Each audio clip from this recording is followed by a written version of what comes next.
The final whistle blew at SoFi Stadium in Los Angeles at approximately 10:30 in the evening on June 15, 2026. Iran had just drawn 2-2 with New Zealand in their opening World Cup match. 70,000 people had watched it. The Iranian-American community of Los Angeles had created an atmosphere that their coach would later describe as feeling like home. Players embraced on the pitch. Jerseys were swapped. For 90 minutes, despite everything that surrounded it, there had been football. And then, an official told the Iran squad they had to leave the country immediately. Not the next morning, not after a recovery session, not after a night's sleep in the hotel where they had been staying in Manhattan Beach. Immediately, within hours of the final whistle. Get on the plane, get back to Mexico, tonight. The coach didn't know who had given the order. He said so publicly. I think it is very strange, Amir Gullinaway told reporters. It seems like others are doing the planning for us. Decisions are being made elsewhere. And then he said the sentence that went around the world before the press conference was even over. I think our team is perhaps the most oppressed in the World Cup. That sentence, spoken by a football coach after a football match at the Football World Cup, is the sentence this video is about. Because it is not a sentence that belongs in a tournament that FIFA has spent 3 years promoting as the most inclusive, most welcoming, most globally representative in the history of the sport.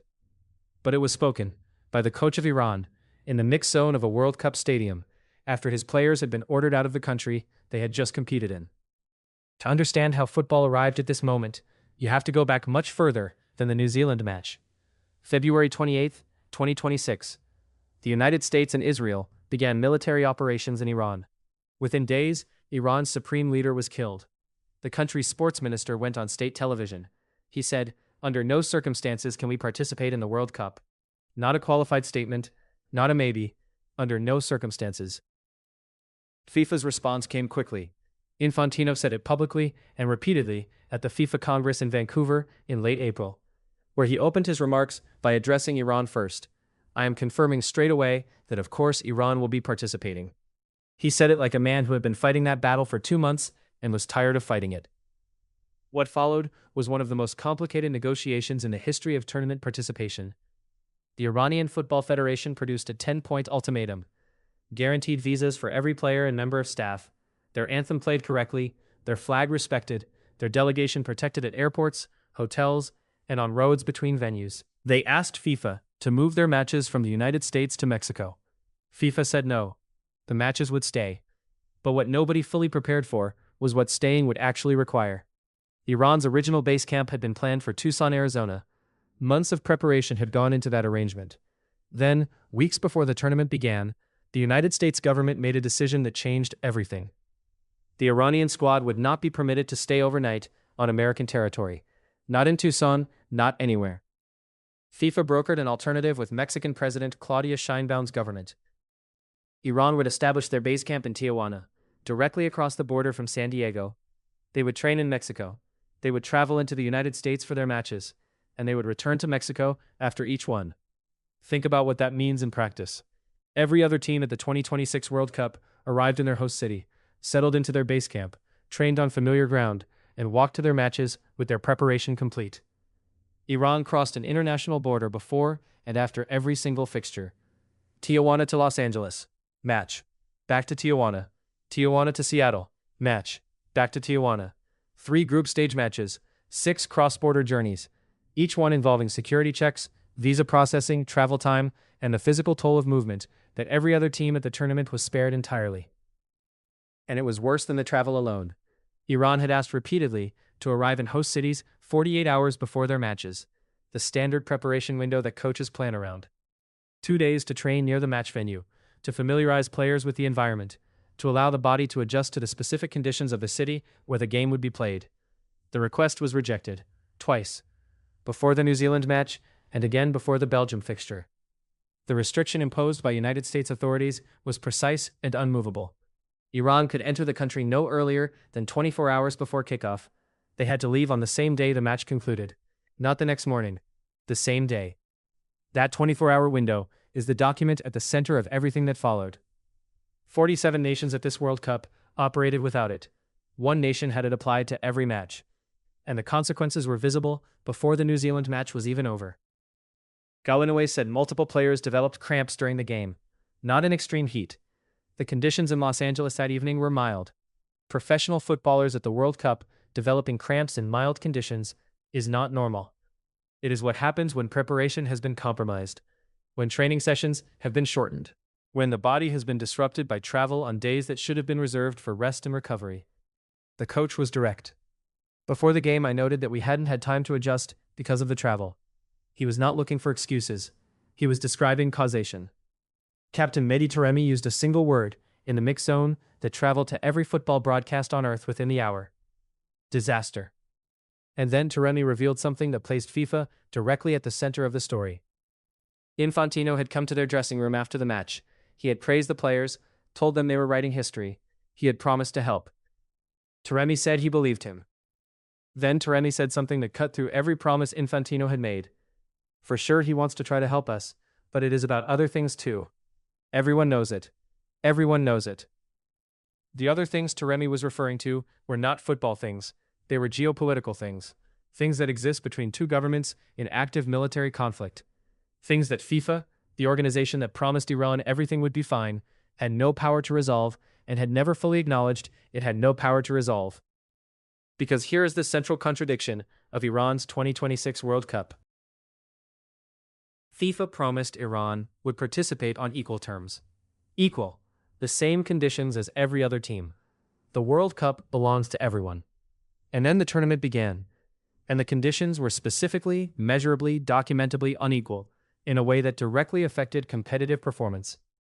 The Iranian Football Federation stated it plainly in their formal complaint.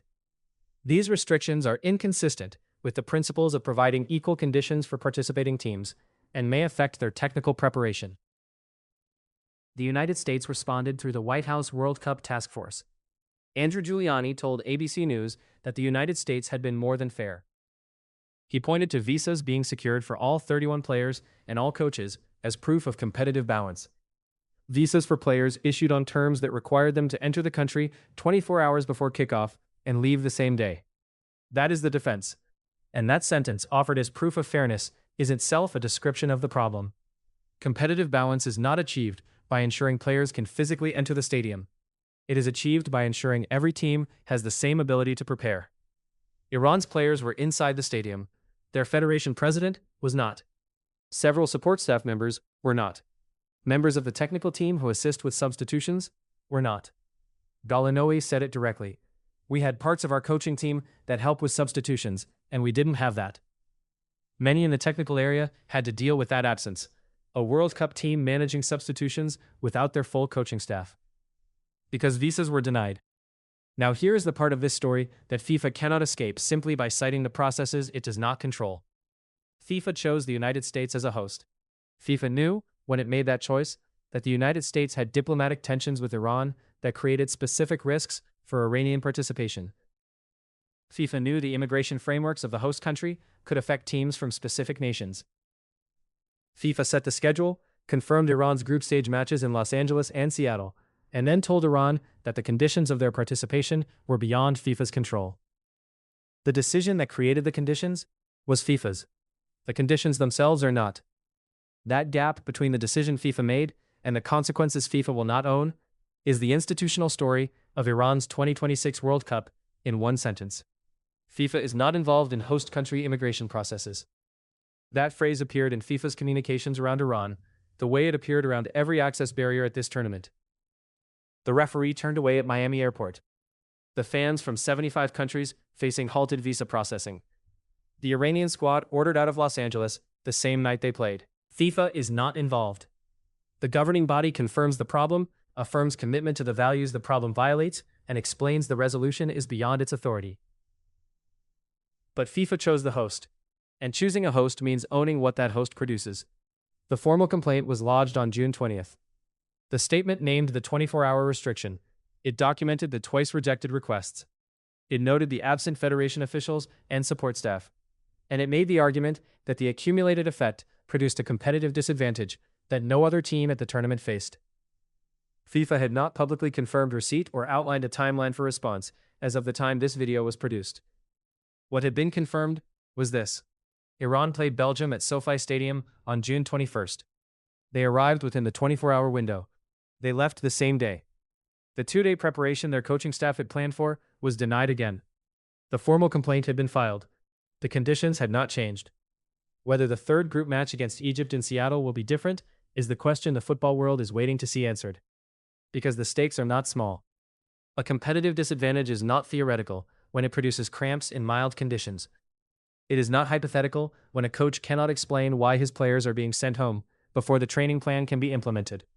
It is there, in the bodies of players who prepared in Tijuana and played in Los Angeles. In the technical area where substitutions were managed without the staff that managed them everywhere else at this tournament. There is something wider here that goes beyond Iran specifically. The Iran situation is, in miniature, the same story this World Cup has told across every controversy that preceded it. A governing body that made a host country choice with full knowledge of the consequences. That promoted the tournament on the language of inclusion and global welcome. That promised equality and equal treatment. And that when the gap between those promises and operational reality became undeniable, issued a statement about not being involved in processes it had designed the conditions for.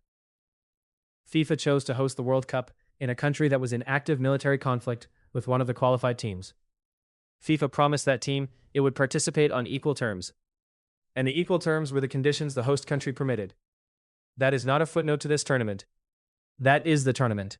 And it became visible the moment Gallinari sat in the mixed zone of SoFi Stadium and said the words FIFA had spent months trying to ensure were never spoken.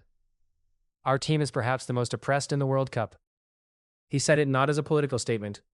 He said it because his players had cramped in mild conditions. Because his federation president couldn't get a visa. Because his coaching staff were absent from the technical area. Because his squad had been told to leave the country the same night they played. He said it because it was true.